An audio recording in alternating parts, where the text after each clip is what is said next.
오늘 하나님의 말씀을 보겠습니다. 로마서 8장입니다. 26절에서 28절까지 말씀을 보도록 하겠습니다. 로마서 8장 26절에서 28절까지입니다. 기록된 하나님의 말씀을 같은 목소리로 읽겠습니다. 읽으실 때 생명의 하나님의 말씀을 듣는 복 있는 시간 되시길 바랍니다. 읽겠습니다. 이와 같이 성령도 우리의 연약함을 도우시나니 우리는 마땅히 기도할 바를 알지 못하나 오직 성령이 말할 수 없는 탄식으로 우리를 위하여 친히 간구하시느니라. 마음을 살피시는 이가 성령의 생각을 아시나니 이는 성령이 하나님의 뜻대로 성도를 위하여 간구하심이라. 우리가 알거니와 하나님을 사랑하는 자 곧 그의 뜻대로 부르심을 입은 자들에게는 모든 것이 합력하여 선을 이루느니라. 아멘. 이 말씀에 의지해서 성령은 우리를 도우신다. 첫 번째 말씀을 전하도록 하겠습니다. 예수를 믿어 구원을 받았다는 것은 하나님과의 관계가 정상화되었다는 것입니다. 하나님이 우리 아버지가 되시고 우리는 그 아버지의 자녀가 되었다는 것입니다. 이제 하나님은 우리를 잘잘못으로 대하지 아니하시고 다만 은혜로 대하신다는 것입니다. 에레미야 29장 10절을 보겠습니다. 여호와께서 이와 같이 말씀하시느니라. 바벨론에서 70년이 차면 내가 너희를 돌보고 나의 선한 말을 너희에게 성취하여 너희를 이곳으로 돌아오게 하리라. 여호와의 말씀이니라. 너희를 향한 나의 생각을 내가 아나니 평안이요 재앙이 아니니라. 너희에게 미래와 희망을 주는 것이니라. 내가 너희에게 부르짖으며 내게 와서 기도하면 내가 너희들의 기도를 들을 것이요 너희가 온 마음으로 나를 구하면 나를 찾을 것이요 나를 만나리라. 이스라엘이 잘못해서 나라가 망하게 됩니다. 포로가 됩니다. 바벨론으로 끌려가게 되는 것이죠. 그런데 이것을 마치 재앙이나 심판으로 보입니다. 그러나 실상은 미래와 희망을 주기 위해서라고 주님이 말씀하십니다. 그 증거로 하나님은 여전히 이스라엘을 자녀로 대하셔서 응답하시고 만나 주시겠다는 것입니다. 그런데 하나님은 우리를 마냥 어린 아이로만 대하시는 분이 아니십니다. 더 나아가기를 원하십니다. 아버지의 기업을 이을 자가 되게 하십니다. 상속자로 대하십니다. 다만 품 안에 있는 자식으로만 있어주기를 원하시지 않습니다. 이제 어린아이에서 청년으로, 청년에서 어른으로 기업을 이을 상속자가 되기를 원하십니다. 이를 위해 고난 속으로 파송합니다. 아이를 초등학교에 보내고 중학교, 고등학교, 대학교에 보내는 것과 같습니다. 제가 어릴 때 생각해 보면 가장 좋은 날이 학교 안 가는 날이었습니다. 가장 부러운 사람이 누구였냐면 학교 안 가는 엄마 아빠가 참 부러웠던 기억이 납니다. 왜냐하면 학교는 어렵고 학교는 고난이기 때문입니다. 집에 없는 어려움들이 가득합니다. 어렵고 하기 싫은 공부를 해야 하고 겁나는 시험을 봐야 합니다. 등수가 정해지는 부끄러움도 감당해야 합니다. 그러나 땡땡이 치면 안 됩니다. 성실하게 다녀야 합니다. 하나님은 좋으신 아버지십니다. 시장에 가서 돈 벌어 오라고 하지 않고 우리를 학교에 보내신 분이십니다. 일꾼이 아니라 근사한 어른이 되기를 원하시기 때문입니다. 상속자의 삶을 살기를 원하시기 때문입니다. 오늘 본문은 우리를 고난의 현실, 곧 학교에 보내시고 성령이 하시는 일을 소개하고 있습니다. 26절입니다. 이와 같이 성령도 우리의 연약함을 도우시나니 우리는 마땅히 기도할 바를 알지 못하나 오직 성령이 말할 수 없는 탄식으로 우리를 위해 친히 간구하시느니라 라고 말씀합니다. 이와 같이로 시작되는 본절은 고난 가운데 있는 우리들의 고난에 지친 순간에 성령이 우리들의 연약함을 도우신다는 사실을 우리에게 알리고 있습니다. 여기서 연약함은 끝까지 가지 못하고 중도에 포기하고 타협하는 연약함을 의미합니다. 그러다 보니 이 연약함이라는 이 단어를 비겁함이라는 뜻으로 씁니다. 인간은 참 비겁합니다.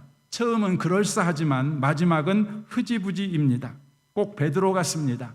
베드로는 예수님이 어디에 가시든지 끝까지 함께 하겠다고 했던 사람입니다. 심지어 죽음의 자리까지 함께 가겠다고 호언장담했던 사람입니다. 그러나 베드로는 닭이 3번 울기 전에 비겁한 사람임을 스스로 입증했습니다. 마태복음 26장 73절입니다.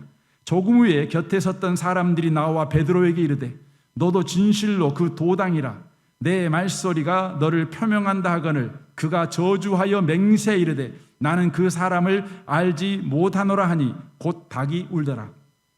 이에 베드로가 예수의 말씀에 닭 울기 전에 내가 3번 나를 부인하리라 하심을 생각나서 밖에 나가서 심히 통곡하니라 라고 말씀합니다. 베드로는 연약했습니다. 그래서 비굴한 비겁한 인생을 산 사람입니다. 하지만 우리 하나님은 베드로가 그의 인생이 여전히 비굴하고 여전히 비겁한 인생이 되도록 방치하지 않으셨습니다. 성령께서 베드로를 도우십니다. 사도행전 4장 5절입니다. 이튿날 관리들과 장로들과 서기관들이 예루살렘에 모였는데 대제사장 안나스와 가야바와 요한과 알렉산더와 및 대제사장의 문중이 다 참여하여 사도들을 가운데 세우고 묻되 너희가 무슨 권세와 누구의 이름으로 이 일을 행하였느냐라고 질문합니다. 지금 베드로의 상황이 당시에 유대의 최고의 정치 권력자들, 종교 권력자들에게 둘러싸여 질문을 받고 있습니다. 말을 잘못하면 즉시 목이 달아날 위험천만한 상황 가운데 베드로가 놓여 있는 것입니다. 과거에 베드로였다면 비겁했을 것입니다. 비굴했을 것입니다. 목숨을 구걸하는 편을 그는 선택했을 것입니다. 베드로의 연약함이죠. 하지만 베드로는 비굴하지 않았습니다. 비겁하지 않았습니다. 베드로에게 어마어마한 일이 바로 개입되었기 때문에 그렇습니다. 8절입니다. 이에 베드로가 성령이 충만하여 이르되, 비겁한 상황, 비굴할 수밖에 없는 상황 속에서 우리 성령께서 베드로를 도우십니다. 성령이 충만하여 베드로가 말합니다. 백성의 관리들과 장로들아, 만일 병자에게 행한 착한 일에 대하여 이 사람이 어떻게 구원을 받았느냐고 오늘 우리에게 질문한다면 너희와 모든 이스라엘 백성들은 알라. 너희가 십자가에 못 박고 하나님이 죽은 자 가운데서 살리신 나사렛 예수의 이름으로 이 사람이 건강하게 되어 너희 앞에 섰느니라. 이 예수는 너희 건축자들의 버린 돌로서 진모퉁이의 머릿돌이 되었느니라. 다른 이로서는 구원을 받을 수 없나니 천하 사람 중에 구원을 받을 만한 다른 이름을 우리에게 주신 일이 없음이라 하였더라 라고 베드로가 말합니다. 베드로의 이 말을 요약하면 한마디입니다. 너희들이 십자가에 못 박아 죽인 그 예수가 다시 살아나 지금 우리 가운데 구원자로 계신다. 그 구원자이심을 이 병자를 낫게 하심으로 입증하셨다. 이 말을 하는 것입니다. 그때 그들은 베드로를 공격하지 못합니다. 그 이유를 13절에 말합니다. 그들이 베드로와 요한이 담대하게 말함을 보고 그들을 본래 학문 없는 범인으로 알았다가 별 볼 일 없는 하찮은 인간들로 알았었는데 베드로의 말을 들어보니까 그 베드로의 말 속에 담대함이 있는 겁니다. 비굴함이 없는 것입니다. 강함이 있는 것입니다. 비겁함이 없는 것입니다. 또 전에 예수와 함께 있던 줄도 알고 또 병 나은 사람이 그들과 함께 서 있는 것을 보고 비난할 말이 없는지라 라고 말씀합니다. 성령이 베드로를 도우셨습니다. 베드로가 비굴함과 비겁함을 딛고 다시 일어나 소명의 길을 걸어가도록 도우셨습니다. 성령은 우리가 비겁하지 않고 비굴하지 않도록 우리를 도우십니다. 어떻게 도우실까요? 로마서 5장 3절은 이렇게 말씀합니다. 다만 이뿐 아니라 우리가 환난 중에도 즐거워하나니 이는 환난은 인내를, 인내는 연단을, 연단은 소망을 이루는 줄 알미로다. 소망이 우리를 부끄럽게 하지 아니함은 우리에게 주신 성령으로 말미암아 하나님의 사랑이 우리 마음에 부은 바 됨이니라고 말씀합니다. 연약한 우리가 환난을 당하면 우리는 비굴해집니다. 비겁해집니다. 그게 당연지사입니다. 그러나 예수를 믿어 하나님의 백성된 자들에게 이제 성령이 도와주십니다. 성령이 도와주시자 환난이 우리를 비겁함으로 비굴함으로 끌고 가지 못합니다. 도리어 환난이 우리를 인내로, 연단으로, 소망을 이루는 대로 끌고 갑니다. 왜요? 성령께서 도와주십니다. 무엇로 도와주십니까? 하나님의 사랑을 우리 마음에 부어버리십니다. 하나님의 사랑이 우리 마음에 부어지니 우리에게 있는 환난이 우리를 비겁하고 비굴한 자로 만들지 못하고 도리어 근사한 사람으로 만들어 버린다는 것입니다. 훌륭한 사람으로 만들어 버린다는 것입니다. 대체 성령이 부으시는 하나님의 사랑이 무엇이기에 이런 일이 가능한 것입니까? 성경은 하나님의 사랑의 능력을 이렇게 소개합니다. 6절입니다. 우리가 아직 연약할 때 기약대로 그리스도께서 경건치 않는 자를 위해 죽으셨도다. 의인을 위하여 죽은 자가 쉽지 않고 선인을 위하여 용감히 죽은 자가 혹 있거니와 우리가 아직 죄인 되었을 때 그리스도께서 우리를 위하여 죽으심으로 하나님께서 우리에 대한 자기의 사랑을 확증하셨느니라. 그러면 이제 우리가 그의 피로 말미암아 의롭다 하심을 받았으니 더욱 그로 말미암아 진노하심에서 구원을 받을 것이니 곧 우리가 온수 되었을 때 그의 아들의 죽으심으로 말미암아 하나님과 화목하게 되었은즉 화목하게 된 자로서는 더욱 그의 살아나심으로 말미암아 구원을 받을 것이니라라고 말씀합니다. 성령이 부으시는 하나님의 사랑, 그 사랑이 얼마나 큰 능력이 있는가를 설명하는데 이렇게 설명하는 것입니다. 우리가 아직 하나님의 온수라는 최악의 조건을 가질 때에도 하나님의 사랑이 예수를 내어줌으로써 우리를 하나님의 자녀로 삼으시는 최고의 일을 해내셨다. 이제 우리는 하나님의 자녀가 되었다. 자녀가 된 우리에게 환난이 있지만 하나님의 사랑이 환난을 가지고 인내를, 연단을, 소망을 이룬다는 것은 너무나 당연한 것 아니겠느냐? 지금 이걸 말해주는 것입니다. 그래서 성령께서 우리 마음에 하나님의 사랑을 부으십니다. 죄인도, 연약한 자도, 하나님에게 온수짓한 사람도 하나님께서 구원하여 하나님의 자녀 삼으신 것이 하나님의 사랑일진데 하나님의 자녀가 된 지금 우리의 삶에 있는 이 환난을 가지고 인내와 연단과 소망을 못 만들어내겠느냐? 성령께서 지금 구원받은 하나님의 자녀들 심령 속에 이 하나님의 사랑을 부으십니다. 이 하나님의 사랑이 너를 마침내 근사한 인간으로 만들고야 말 것이다. 너를 훌륭한 그리스도인으로 만들고야 말 것이다. 너는 하나님의 이 사랑을 기억해라. 하나님의 이 사랑이 내 안에 역사한다. 성령이 계속해서 우리를 도우십니다. 성령의 도우심을 따라 이 하나님의 사랑으로 우리가 뜨겁게 달구어지는 것이죠. 하나님의 사랑으로 우리의 마음을 뜨겁게 달구시는 것, 이것이 성령의 도우심이다. 이렇게 성경은 말씀하는 것입니다. 그래서 오늘 본문의 성령도 우리의 연약함을 도우시나니 할 때 이 도우시나니라는 이 단어가 헬라어에서는 두 가지 의미로 쓰여집니다. 그 첫 번째가 뭐뭇과 함께 헌신적으로 돕다, 그리고 그 사람의 손을 잡아주다라는 의미입니다. 이를 종합, 이 두 가지 이 쓰임을 종합해서 말씀을 드리면 이런 의미죠. 성령께서 우리 마음에 하나님의 사랑을 부으셔서 우리가 하나님의 사랑을 따라 살도록 헌신적으로 우리 손을 잡아준다라는 의미입니다.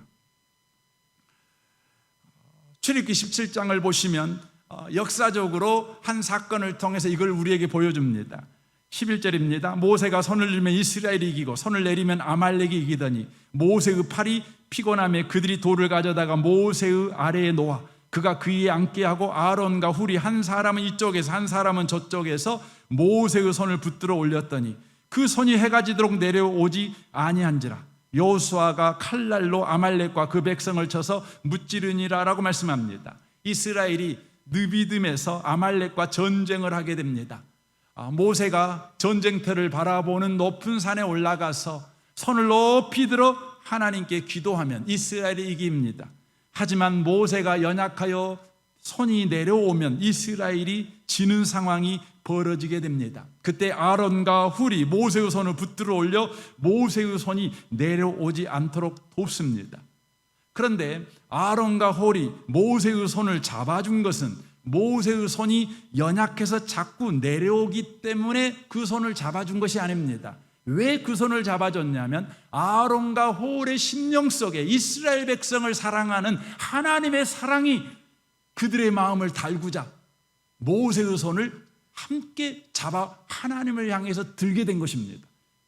이 부분을 놓치면 안 되는 것입니다. 모세의 연약함을 돕기 위해서 아론과 훌이 손을 잡아준 것이 아니라 성령께서 이스라엘 백성을 사랑하는 하나님의 마음을 아론과 훌 마음에 뜨겁게 달군 것입니다. 뜨겁게 달구자. 이스라엘 백성이 죽으면 안 되잖아요. 기도하지 않으면 죽잖아요. 그러니까 모세의 손을 가서 들어 올린 것입니다. 그래서 기도라는 건 뭡니까? 하나님의 사랑으로 성도를 뜨겁게 하는 성령의 도우심의 열매가 기도인 것입니다. 그래서 사도행전 12장을 보시면 그 부분을 더 현저하게 알게 됩니다. 예루살렘 교회에 큰 위기가 군대처럼 몰려왔습니다. 12장 1절입니다. 그때에 헤롯 왕이 손을 들어 교회 중에서 몇 사람을 헤아려 하여 요한의 형제 야고보를 칼로 죽이니 유대인들이 이 일을 기뻐하는 것을 보고 베드로도 잡으려 할세. 때는 무교절 기간이라 잡음에 옥에 가두어 군인 4씩 4패에게 맡기고 6월절 후에 백성 앞에 이끌어 내고자 하더라라고 되어 있습니다. 헤롯 왕은 유대의 왕이었습니다. 그러나 헤롯 왕은 순수 유대인이 아니라 에돔 출신의 정통성이 없는 왕이었습니다. 그래서 헤롯은 유대인들의 환심을 사려고 당시에 예루살렘의 담임 목사인 야고보를 죽입니다. 그랬더니 예상보다 훨씬 유대인들이 좋아하는 것을 보게 됩니다.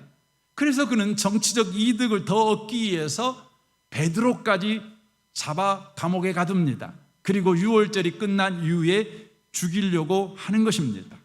예루살렘 교회가 감당할 수 없는 충격적인 사건에 휩싸이게 되었습니다. 답이 없는 환난 속으로 들어가게 된 것입니다. 그때에 교회가 무엇을 했습니까? 5절 보십시오. 이에 베드로는 옥에 갇혔고 교회는 그를 위하여 간절히 하나님께 기도하더라라고 되어 있습니다.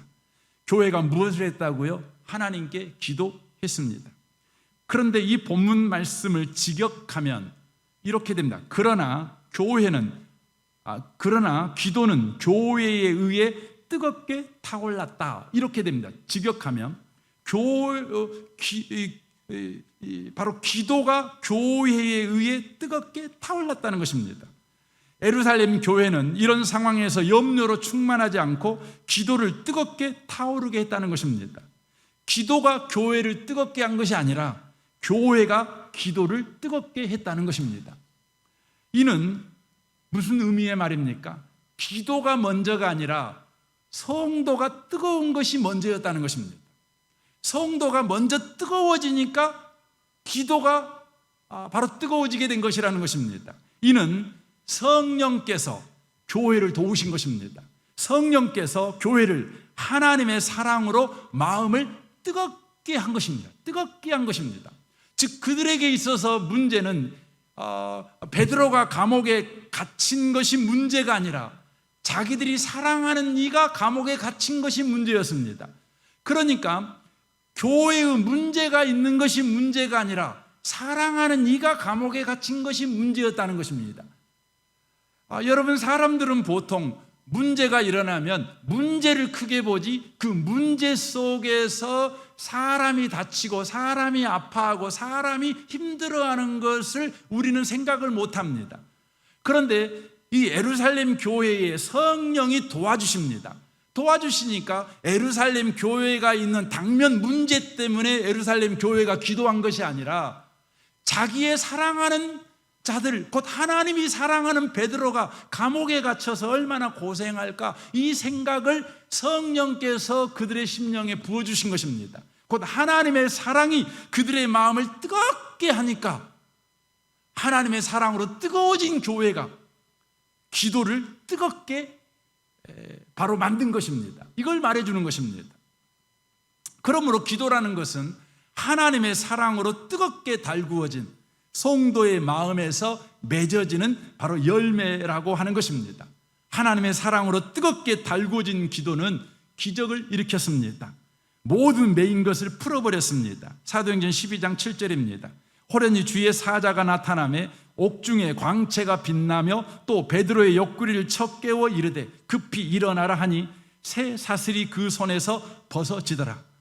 이에 첫 번째, 두 번째 파수를 지나 시내로 통한 세문에 이르니 문이 저절로 열리는지라. 나와서 한 거리를 지나며 천사가 곧 떠나더라. 이에 베드로가 정신이 들어 이르되 내가 이제서야 참으로 주께서 그의 천사를 보내어 나를 헤롯의 손과 유대 백성의 모든 기대에서 벗어나게 하신 줄 알겠노라 라고 고백합니다. 이 기적은 베드로를 살리는 기적이었습니다. 하나님의 사랑에 마음이 달구어진 사람이 기도를 뜨겁게 하면 사람이 사는 기적이 일어납니다. 문제가 해결되는 여러분 기적이 일어나는 것이 아니라 사람이 사는 기적이 일어납니다. 여러분 문제보다 언제나 사람이 소중합니다. 사람이 사는 일이 벌어진다는 것입니다. 우리 하나님께서 우리를 향해서 늘 기대하고 바라는 것은 환난 가운데 있었을 때에 환난이라는 문제를 해결해 버린 사람이 아니라 환난을 통해서 성령의 도움을 받아 인내의 사람, 사람에 대하여 인내하는 사람, 바로 연단하는 사람, 연단이라면 인격적인 사람입니다. 사람을 사랑하고 사람을 참아주고 사람을 축복하는 사람을 만들어내는 것입니다. 그래서 성령께서 바로 우리를 도우십니다. 하나님의 사랑으로 우리 마음을 뜨겁게 함으로 하나님이 저 사람을 사랑해, 하나님이 저 사람을 기다려, 하나님이 저 사람을 축복하기 원해. 이 심령을 가지고 우리가 기도의 사람, 기도를 뜨겁게 달구는 사람이 된다는 거예요. 예루살렘 교회가 기도할 때 이런 일이 일어났습니다. 그러나 이 일은 이렇게 끝나지 않았습니다. 이 일은 슬픈 일을 가져왔습니다. 무슨 일을 가져왔을까요? 사도행전 12장 18절입니다. 날이 새매 군인들은 베드로가 어떻게 되었는지 알지 못하여 적지 않게 소동하니 헤롯이 그를 찾아도 보지 못하며 파수꾼들을 신문하고 죽이라 명하니라 라고 되어 있습니다. 이 기적은 베드로를 살리는 기적이었는데 그러나 누군가는 죽는 기적이었습니다. 베드로는 살아났지만 베드로를 지키던 파수꾼들은 모두 죽음을 당하게 됩니다. 몇 명이 죽었을까요? 사도행전 12장 4절에 보면 군인 4씩 4표로 나누어 베드로를 지켰습니다. 그러니 최소 16명입니다. 16명이 죽었습니다. 한 명이 살고 16명이 죽었습니다. 베드로는 우리 편이고 파수꾼은 헤롯 편이니 파수꾼이 죽는 것을 아무 상관없는 일로 생각하면 안 되는 겁니다.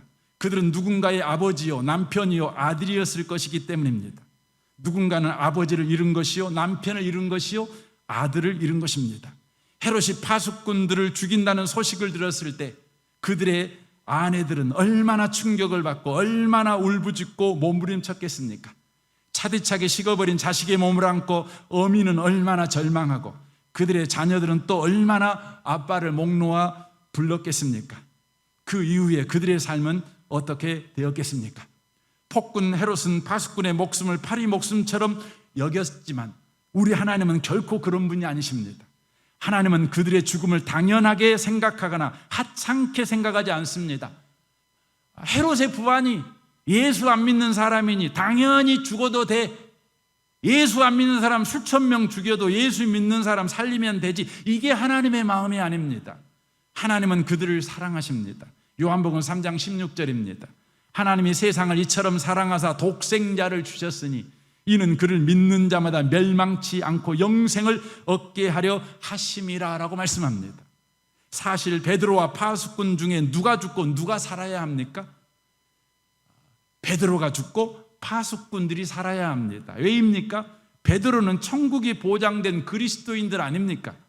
하지만 파수꾼은 불신자입니다. 그러므로 파수꾼은 어찌하든지 예수님을 믿을 때까지 살아남아야 맞는 겁니다. 우리는 여기서 우리의 신앙생활을 한번 되돌아볼 필요가 있습니다. 그리스도인은 우리의 성공과 출세 때문에 다른 사람이 고통을 받는 것에 대해 무감각해서는 절대 안 되는 것입니다. 우리가 축복받았다고 할 때 우리는 주변을 돌아볼 줄 아는 깨어있는 그리스도인이 되어야 합니다. 그렇다면 왜 베드로를 살린 기적이 파수꾼은 죽이는 기적이 되어버렸습니까? 기적이 일어날 때 베드로의 상태를 보면 알 수 있습니다. 사도행전 12장 6절입니다. 베드로를 헤롯이 잡아내려고 하는 그날 밤에 베드로가 두 군인 틈에서 두 쇠사슬에 매여 누워 자는데 파수꾼들이 문 밖에서 옥을 지키더니 호련히 주의 사자가 나타나며 옥중에 광채가 빛나며 또 베드로의 옆구리를 쳐 깨워 이르되 급히 일어나라 하니 쇠사슬이 그 손에서 벗어지더라. 베드로가 나와서 따라갈새 천사가 하는 것이 생시인 줄 알지 못하고 환상을 보는가 하니라라고 되어 있습니다. 베드로는 깊은 잠을 자고 있었습니다. 내일이면 죽을 자리에도, 내일이면 죽는 그런 상황에서도 태평하게 잠을 잔다는 건 대범한 일이죠. 하지만 베드로는 주의 사자가 깨워도 생시인지 꿈인지 구별하지 못할 만큼 깊은 잠에 빠져 있었습니다. 영적으로 잠이 든 것입니다. 영적으로 잠이 들었다는 것은 성령의 도우심에 둔감했다는 것입니다. 성도가 성령의 도우심에 둔감하면 하나님의 사랑으로 주변 사람을 돌아볼 수 없습니다. 그리하여 주변 사람들에게 막대한 피해를 주게 돼 있습니다. 구약 요나서에 보면 요나가 나옵니다. 요나는 니느웨 사람들이 멸망하지 않고 영생을 얻기 원하시는 하나님의 마음, 하나님의 사랑에 둔감했습니다. 그리하여 도망갔습니다. 이것을 성경은 요나가 깊이 잠이 든지라라고 표현하고 있습니다. 요나서 1장 4절입니다. 여호와께서 큰 바람을 바다 위에 내리심에 바닷 가운데 큰 폭풍이 일어나 배가 거의 깨지게 된지라. 사공들이 두려워하여 각각 자기의 신을 부르고 또 배를 가볍게 하려고 그 가운데 물건들을 바다에 던지니라. 그러나 요나는 배 밑창에 내려가서 누워 깊이 잠이 든지라 라고 말합니다. 깊이 잠이 든 요나, 니느웨 사람을 사랑하시는 하나님의 그 사랑을 요나의 마음에 부어주고 계신 성령님의 도우심에 요나는 둔감했습니다. 외면했습니다. 그러자 요나 때문에 큰 바람과 큰 폭풍이 일어나 결국 남들에게 육체적이며 정신적이며 영적으로 또 물질적으로 막대한 피해를 줘버리는 자가 되어버린 것입니다. 말세를 사는 그리스도인들에게 우리 주님은 아주 중요한 명령을 내립니다. 그 명령이 무엇일까요? 에베소 5장 14절을 보겠습니다. 그러므로 이르기를 잠자는 자여 깨어서 죽은 자들 가운데서 일어나라. 그리스도께서 너에게 비추이시니라 하셨느니라 라고 말씀합니다. 잠자는 자여 깨어서 일어나라. 그리스도께서 너에게 비추시니라. 이게 무슨 말입니까? 오늘 말씀으로 이 부분을 다시 해석한다면 이런 말씀이죠. 성령께서 도와주고 계신다. 성령께서 지금 너의 심령 속에 하나님의 사랑으로 달구고 있다. 그러므로 잠자지 말고 일어나 네 일을 해라. 이 말을 하고 있는 것입니다. 그런즉 너희가 어떻게 행할지를 자세히 주의하여 지혜 없는 자같이 하지 말고 오직 지혜 있는 자같이 하여 세월을 아끼라. 때가 악하니라. 그러므로 어리석은 자가 되지 말고 오직 주의 뜻이 무엇인가 이해하라. 술 취하지 말라. 이런 방탕한 것이니 오직 성령으로 충만함을 받으라 라고 말씀합니다. 성령의 도우심에 깨어있으라. 그리하여 술 취한 자처럼 시간을 낭비하지 말고 매 시간 하나님의 사랑으로 꽉꽉 채워 살아가라. 이것이 세월을 선용하며 사는 것이며 지혜이며 성령으로 충만한 것이다 라고 말씀하고 있는 것입니다. 성령은 지금 우리를 돕고 있습니다. 환난 가운데 있는 저와 여러분을 돕고 있습니다. 어떻게 돕습니까? 하나님의 사랑으로 우리 마음을 달구고 있는 겁니다. 하나님의 사랑이 너를 구원하였듯이 하나님의 사랑이 너를 근사한 사람으로 만들어가고 있어. 하나님의 사랑에 집중해. 하나님의 사랑에 깨어있어. 하나님의 사랑을 너 벌컥벌컥 들이마시고 하나님의 사랑을 매일매일 삼시세끼처럼 밥으로 먹어. 매 순간순간마다 하나님이 나를 사랑해. 하나님이 나를 사랑해. 하나님의 이 사랑이 지금 일하고 있어. 너의 생각 속에 이 하나님의 사랑이 주인 되도록, 너의 행동 속에 이 하나님의 사랑이 근거가 되도록 항상 하나님의 사랑에 깨어 있어. 왜냐하면 성령께서 하나님의 사랑으로 네 마음을 달구고 있기 때문에 그래. 이렇게 말씀하고 계시는 것입니다. 사도행전 16장을 보면 바울은 베드로와 같이 동일한 감옥에 갇혔습니다. 그리고 동일하게 감옥문이 열리는 기적을 경험합니다. 그러나 감옥문이 열린 이후의 행보는 바울과 베드로가 완전히 다릅니다. 바울은 감옥문이 열렸을 때 혼자 살아나오지 않습니다. 간수도 함께 살아나옵니다. 그냥 60만 간수가 살아남는 것이 아니라 영생을 얻은 자로, 하나님의 자녀로, 소망을 가진 자로 그 감옥문에서 나옵니다. 바울과 베드로 무엇이 달랐을까요? 사도행전 16장 24절을 보겠습니다. 그가 이러한 명령을 받아 그들을 깊은 감옥에 깊은 옥에 가두고 그 발을 착고에 든든히 채웠더니 한밤중에 바울과 실라가 기도하고 하나님을 찬송하며 제수들이 듣더라라고 되어 있습니다. 바울이 한 일은 뭡니까? 성령의 도우심에 순종했습니다. 성령께서 하나님의 사랑으로 그 마음을 달굴 때에 달구어진 그 마음을 가지고 기도를 달구었습니다. 찬송을 달구었습니다. 성령의 도우심으로 기도와 찬송으로 바울은 깨어 있었습니다. 그러자 감옥문이 열리자 바울만 그 기적을 취하지 않았습니다. 그 기적이 모두의 기적이 되도록 선용했습니다. 이로 인해 지하 감옥의 기적은 바울만의 기적이 아니라 모두의 기적이 된 것입니다. 이는 감옥이라는 척박한 조건 속에서도 성령의 도우심으로 하나님의 사랑이 바울의 마음에 부어졌을 때, 바울의 마음을 달궜을 때 바울은 성령의 도우심에 아멘, 성령의 도우심에 기쁨으로 순종으로 반응했습니다. 그리하여 하나님의 사랑으로 달궈진 마음으로 기도를 뜨겁게 달구고 찬송을 뜨겁게 달군 것입니다. 그리스도인답게 산 것입니다. 그는 한밤중에 찬송했습니다. 찬송했더니 아침이 온 것이 아닙니다. 그가 기도했더니 갑자기 어둠이 물러가고 밝은 대낮이 온 것이 아닙니다. 찬송했지만, 기도했지만 그는 여전히 감옥 안이요, 그는 여전히 어둠 속에 있었습니다. 지금 세상은 칠흑 같은 어두움입니다. 이 어둠 속에서 그리스도인답게 사는 것은 무엇일까요? 어둠을 몰아내는 것일까요? 아닙니다. 지금 세상은 밤입니다. 밤의 어두움을 몰아낼 수는 없습니다. 다만 성령의 도우심을 따라 부어주시는 하나님의 사랑으로 달구어진 마음을 가지고 어둠 속에서 기도와 찬송을 뜨겁게 달구며 살아가는 것입니다. 그래서 데살로니가전서 5장 16절 이렇게 말합니다. 항상 기뻐하라, 늘 기도하십시오. 공동번역으로 읽고 있습니다. 어떠한 처지에 있으니 감사하십시오. 이것이 그리스도 예수를 통해 여러분에게 보여주신 하나님의 뜻입니다. 성령의 불을 끄지 말고 성령의 감동을 받아 전하는 말을 멸시하지 마십시오. 우리가 어떻게 항상 기뻐하고 늘 기도하고 어떤 처지인지 감사할 수 있습니까? 성령이 지금 내 마음을 달구고 있기 때문에. 하나님이 너를 사랑해.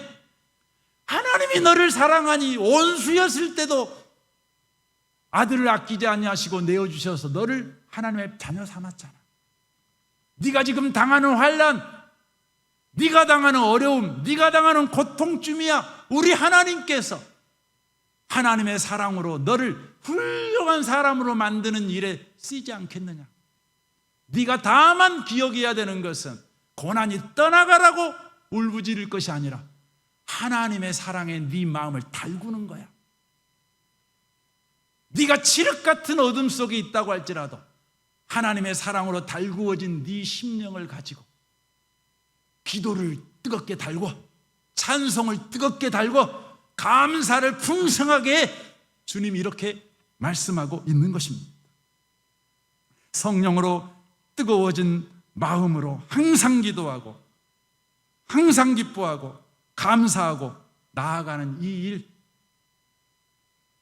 너무나 작고 미약한 몸짓에 불과합니다. 그러나 이는 어두운 밤 하늘에서 빛나는 별빛임을 기억하셔야 합니다. 별빛은 어둠 속에 길을 환하게 비춰주는 빛은 아닙니다. 책을 읽거나 어떤 정밀한 작업을 할 수 있는 그런 빛도 아닙니다. 그러나 밤하늘의 별빛은 중요합니다. 방향을 잃은 사람에게 나아갈 방향을 제시하며 희망을 잃어버린 사람에게 노래할 힘을 줍니다. 낭만을 잃어버린 사람에게 다시 한번 여러분 기뻐할 수 있는 힘을 줍니다. 하나님은 우리가 어둠을 몰아낸 아침에 강력한 태양빛이 되라고 하지 않으십니다. 여전히 어두운 밤 그곳에 머물러 있어 작고 미약하지만 별빛이 되기를 원하십니다. 그래서 이사야 60장 1절은 이렇게 말씀합니다. 일어나라, 빛을 발하라. 이는 내 빛이 이르렀고 여호와의 영광이 내 위에 임하였음이니라. 보라, 어둠이 땅을 덮을 것이며 캄캄함이 만민을 가리려니와 오직 여호와께서 네 위에 임하실 것이며 그의 영광이 네 위에 나타나리니 나라들은 내 빛으로 왕들은 비치는 내 광명으로 나오리라. 네 눈에 들어 사방을 보라. 무리가 다 모여 내게로 오느니라. 내 아들들은 먼 곳에서 오겠고 내 딸들은 안기어 올 것이라 라고 말씀합니다. 여기에 나온 빛을 발하라는 것은 별빛을 이야기하고 있습니다. 어둠 속에서 이 세상은 처해 있습니다. 어두움이 세상을 지금 덮어버리고 있습니다. 캄캄함이 덮여져 있습니다. 이때 우리 주님께서 그리스도인들에게 바로 하나님의 사랑의 빛을 비춰주십니다. 그때 우리는 아멘으로 그 사랑을 받습니다. 그래요, 하나님이 나를 사랑하셔. 하나님이 나를 사랑하셔. 하나님의 사랑으로 내 몸을 달굽니다. 내 마음을 달굽니다. 달굽니다. 그리고 하나님이 우리에게 은혜로 주신 이 기도를 달굽니다. 빛을 발하는 것입니다. 그때 이 빛을 보고 수많은 사람들이 나오게 됩니다. 소망을 얻게 됩니다. 믿음을 얻게 됩니다. 위로를 받게 됩니다. 이것이 성경의 약속입니다. 함께 예배하는 성도 여러분, 성령이 여러분을 도우십니다.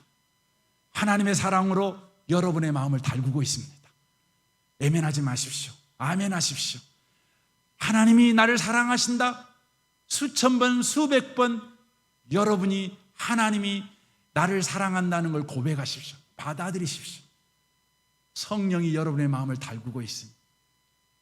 그리고 여러분과 제가 이제 기도로, 찬송으로, 감사로 나아가는 것입니다.